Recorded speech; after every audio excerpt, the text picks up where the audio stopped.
The whole idea was just to get heroin each day and just to get through the day. I was a dead person inside, mentally, emotionally, I couldn't feel anything at all. Heroin took away all the uncomfortable feelings at first, but that was really, really short-lived to the point where I was just dead. And like, no matter how much I worked, no matter how much money I had, it just was never enough, and it just took everything from me, and I had nothing to show for it, but a lot of pain, a lot of suffering, and like, people just didn't want anything to do with me. And I mean, I tried to stop, I told myself that I'm going to stop, but you tell yourself you're going to stop, but you don't get so far, you don't get to that point. Until I've reached that point where, you just don't want to do it anymore. You keep on telling yourself, you go buy the drugs and you're telling yourself you don't want to do it anymore. But yet you do it. I was just planning through the day, where am I going to get my next fix? This week we look at drug addiction, particularly so-called street drugs. Our characters, Clint, Nizam, Jazza, Melissa, Michael and Leroy openly discuss childhood experiences through the progression of their illness, the torment of addiction, and ultimately the liberation of recovery.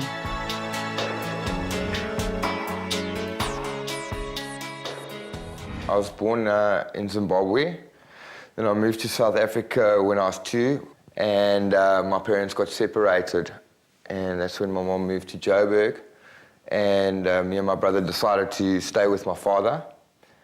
Kind of started rebelling quite a bit, started getting into fights and stuff at school, and my mom tried to kidnap me. I'm from Birmingham, I'm from England. I'm the youngest of 3 children. My brother he's 12 years older than me, and my sister's 10 years older than me. So growing up, I kind of didn't know what my place was in the family dynamic. I thought I was a mistake, as I wasn't planned, and pretty much spent my entire life thinking that I shouldn't be here. But I do come from a really, really loving family. I was born in a very traditional Sikh family. Loads of cousins, extended family. I've got 2 older sisters, but a lot of cousins and uncles. Family were always around. And generally my upbringing was very happy. I was never really alone. I was shown a lot of love. Well, I grew up in Woodstock. I stayed there for 23 years. And the background there for me was it's a bit of a gangster background. So the things that I had to do there through my daily life, I had to join a member of gangs to protect myself. Well, I don't have actually any against my family, because everything was good in my family. If you grow up in a society where addiction is rife, if there's little social support, unemployment, poverty, those are things that can make you more vulnerable, make you at higher risk. Started drinking at the age of 13 in the park with people from school. At the age of 16, I took my first ecstasy, and I can remember thinking, this is it. I found what I'm looking for. But it made me feel very confident. At the age of 22, 23, I took heroin for the first time, and it all went downhill from there. My addiction started when I was at a young age. I was 11 years old. And then I was introduced to weed, cannabis. I don't remember this, but I got told at 9 years old, I was stealing alcohol from the table. I must have been about 15. We went to a wedding, and then a cousin says, I'll have a can of this. And I think he mixed it with some lemonade to make a shandy. And over the weekend, the lemonade got less and less, and the beer got stronger and stronger. I left school then at 6. I started working on the tow trucks, and because I started working on a weekend basis, the one buddy of mine said, come on, you must try this, just one hit, and that's where it started, one hit. It all started at high school, where you see your friends doing it and you want to be in the group. Smoking slow boats. From there, the dacha like this, I went into the pipe, smoked it from the pipe. From there, you add a bit of krach, zoals hulle sê. And then I started using in the week. While I was in school, before I had to go to school, I had to start using. I got introduced to ecstasy by going one night to a big party. The first time I tried it, it was like, the best feeling, you know. It was like, I felt like the most happiest person on earth. Heroin was just quite good also. It put me more like in a mellow state, you know. If I was stressed out, I could use heroin and just ease back. Because I'm using, but I'm using just to feel normal. Because I wasn't getting any more buzz out of the using. I became self-centered, obsessed with myself. In my mind constantly was just saying, I need to stop, I need to stop. Well, just smoking marijuana was like I was at university. How people go to the pub every day, we would smoke cannabis every day, smoke ganja every day. And then it became, I was smoking it first thing in the morning and at lunchtime and throughout the day. And then one day you go to a party and you're offered something different, like amphetamine, speed. Later on, cocaine came into it. And then eventually I was introduced to heroin. And once I found that one, then to me at the time, nothing else mattered. I was in a very abusive relationship when I first started using, and it kind of drowned him out. And that's when my crack addiction really took hold, because that was when I felt alive, was to have a hit of the pipe and feel the buzz and just to check, yes, I'm still alive. 22, 23, I took heroin for the first time. You might have the biological tendency, you might feel depressed and take some of it, or you might feel anxious, or you might be in the circles where people take drugs recreationally, and then the combination of all three of them get together, and then you, at that stage, might just be vulnerable to develop a dependency. From the age of 12, I experimented with a whole bunch of other drugs, petrol, benzene, thinners, marijuana, alcohol, ecstasy, LSD, cocaine, crack. The first time I really realized that I had a serious problem, I started chasing heroin, and I was working in a bar, running a bar, so I always had my supply of drugs there. I used up all my money, I used to steal, and after 2 years of using heroin, the one day, for some reason, there was no heroin in town. And for the first time ever, I experienced withdrawals. And it's like, that's all I could think about it. It's like, if I just have my next hit, I will feel better. In any individual person, that line when you cross over from being a user to an abuser to an addict, it's not a very clear line. Really what it comes down to is that drug affecting your life in negative ways, and are you continuing to use in the way that you do despite that? So you put the Mandex in there, and from there, with that we do ecstasy. And then from there it went to cocaine, and then I snuffed it, and then afterwards I did the rock cocaine. From there, you can't actually afford it anymore, so you start going to this cheap drug stick.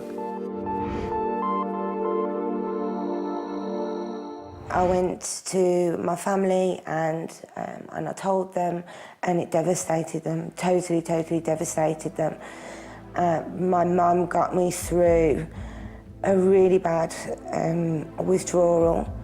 She stayed up with me day and night, massaging me, getting me in and out of hot baths.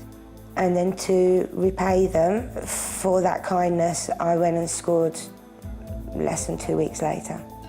Life was really bad, and my family were starting to pick up on things, but an addict, I'm really good at lying. I'm very dishonest when I'm using. I manipulate them. I'm aggressive with them. I bully them into giving me money. I steal from people. I steal from really vulnerable people. I steal from the people who love me the most. My house was being repossessed, and eventually my brother-in-law said to me, you're killing your dad. You're pushing your dad further into the grave. He's had a heart attack, he's had a stroke because of me. Yeah, there was quite a few consequences. I lost this job because of coming late. But I wasn't actually late at the work. I was there early, but I was normally always in the bathroom using drugs. I used to get caught up in many fights with my little brother. The trust, that was my first thing that fell away with my family. Whenever my family, parents and my brother and sister used to go out, maybe to have dinner or supper by their family, friends, they had to lock me out because they wouldn't trust me being alone in the house. They started hating me. There was a time when they gave hope up on me. And this was all things that made me realize that I should come out. I was into shoplifting. I was into piracy. I was stealing. And then there was a time where I actually conned people, like sell them fake stuff, just to get the hurry going because I was so focused on using. The normal consequences, I used to get into fights and sometimes I'd have blackouts, and get up the next morning and I've got cuts and bruises, and I used to get very violent as well. I've hurt people. Because of the drugs as well, my stomach shrank, my appetite completely went, so I couldn't eat. My skin was all black, my eyes are still black. I didn't know what spiritual meant, didn't know what love meant, couldn't express love. 22 jobs later, a broken nose, shattered cheek. And then obviously there's the relationships as well with the family and friends. So I was alone. Like when I was younger, obviously I was more social with my friends. At a later stage, it was just me and my drugs and my substances. In a normal day for me, would just be waking up in the morning, going through cold turkey, and just one thing on my mind, and having to get my drug to function, because only once I got my drug, then I'd be all right. Sometimes I had to turn to crime, stole from my father, I stole his credit cards, bank cards, forged his checks, go into a nightclub, steal a handbag, steal cell phones, break into houses, whatever it took to get my drugs. I've put my family through hell. Like my dad getting phone calls from the hospital telling him that I've overdosed, from jails. It was terrible because these people I really cared about and I loved them, but the things that I was doing, it made me feel like a terrible person. With the rise of illegal drugs like methamphetamine, which has such devastating consequences for society, and heroin addiction, I think we have become much more aware of them. Families are destroyed by alcohol, but they ripped apart by something like methamphetamine addiction, and maybe that's why it's more in the news, and why society has become more aware of it. People were telling me that I was going to my father's way, My father was also not a drug user, but he was with alcohol. If you have an addict or an alcoholic, there's a strong possibility somewhere in their family, the adults that they modeled themselves on, there would be some addictive behavior or some dysfunction. When you reach the point of addiction, it's recognized by repetitive and compulsive substance use, usually, even despite horrendous and significantly negative consequences for the person, and an inability to really control that. It took me about 4 months before I finally realised that I was addicted to heroin, between 4 and 6 months. And from that point, I tried to give up. So for 8.5 years, I tried to give up using heroin and just couldn't do it on my own. I had no hope. I think there must have been some sort of hope that life could be different for me, because all I wanted to do was die, but I didn't take my own life. I mean, I would go to sleep praying that I wouldn't wake up again, and be devastated when I did wake up and have to face the same thing day in, day out. But I remember the day when I'd picked up again and I was in the pawn shop pawning up my stuff again, and I just saw there is no hope. I am incapable of staying clean, and that was the moment where I felt totally shattered. And then within a few days I was on a plane out here. So I'm really glad that I got to that point when I did. Who knows, maybe I could have gone on using for longer. For me, I got so fed up that I actually accepted and surrendered completely to my addiction. Went to the pub, had 4 pints of Guinness as breakfast, started playing pool, scored some drugs, and used and drank all day, and then went home about 3, 4 o'clock, and I'm upstairs using. I heard the front door open, and it was my elder sister. She was running up the stairs, so I quickly hid the drugs under the bed, and she says, "Oh, come downstairs." So I went downstairs, and the whole family were there, and I received what you call an intervention. Basically, this says we know you've got a problem, and we're offering help, and this is a chance in a lifetime, and go to treatment. I burst out crying. I was scared, really, really scared, and that was it. Within half an hour, I'd packed whatever clean clothes I had, and I went to treatment. I got a phone call saying that my little brother's also a drug addict, and he almost killed my mom. He stabbed her like 5 times, punctured her lungs, in a psychosis and stuff like that. My mom's in hospital, she's almost dead. And my brother called me from England and said to me that he doesn't want to go through this alone. Can I come up here? And obviously trying to be the good brother, I'm like, okay, cool, I'm there, Yeah, so I came down to Cape Town. My little brother was in jail, my mom was in hospital, and my brother was here. And all I could think about was you know what, I just want to go to my dealer and go get high. I tried to come clean. I took the medication, but then I just ended up shooting up the medication. And I was just using so much drugs that the medication just did nothing for me. Because I've been through so many treatment centres. I've been through this, for over 11 years. And I just know that I can't do this on my own. And that's when I came into treatment. And I think that's where I had the assistance, is through the willingness to actually want to help myself. And my brother, I think my brother, and then they know me. They know the real Clint and the person that I am.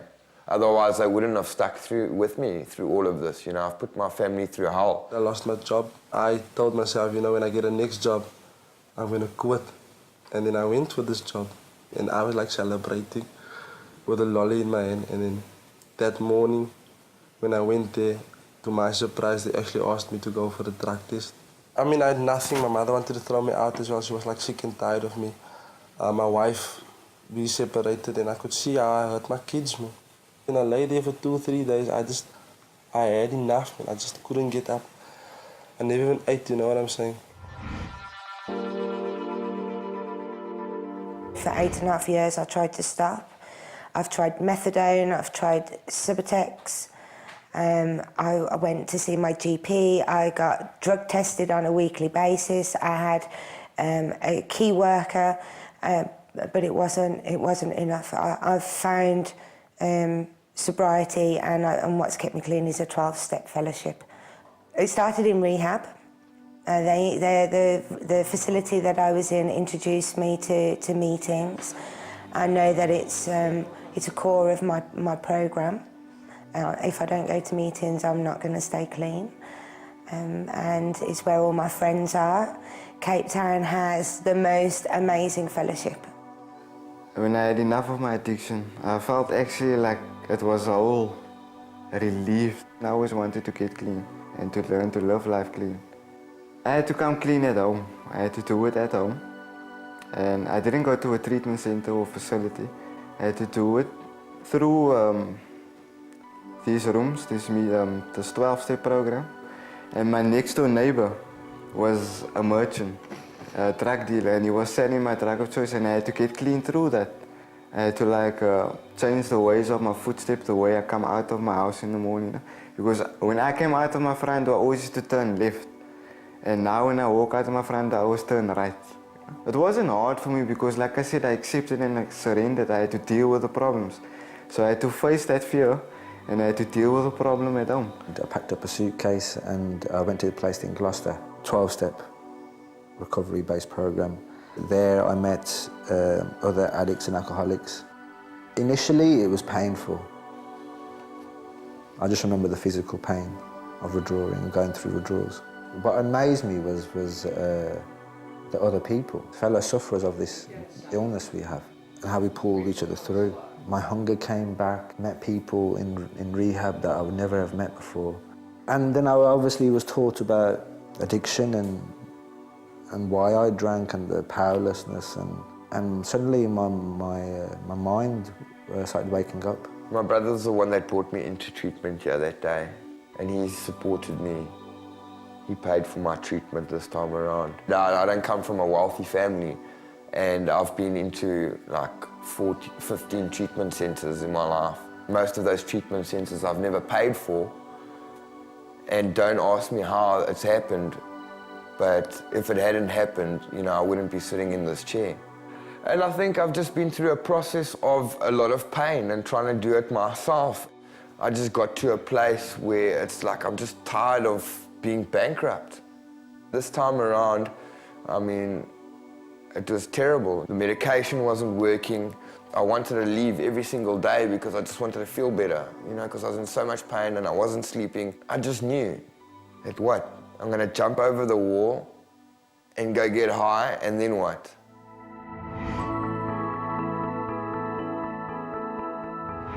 My life is great today. It's the longest I've ever been clean.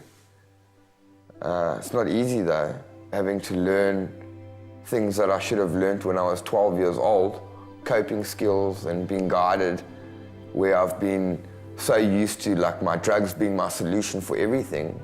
Through my process, I've developed a support network of very close friends, which is vital for me. Without that support, I don't think that I would be clean, For me, there's two things. There's a connection with a higher power, and then there's practicing spiritual principles. And I think, from the moment that I got clean, I tried my best to practice spiritual principles. Not all of them came quickly. Honesty was progress. I wasn't honest from day one.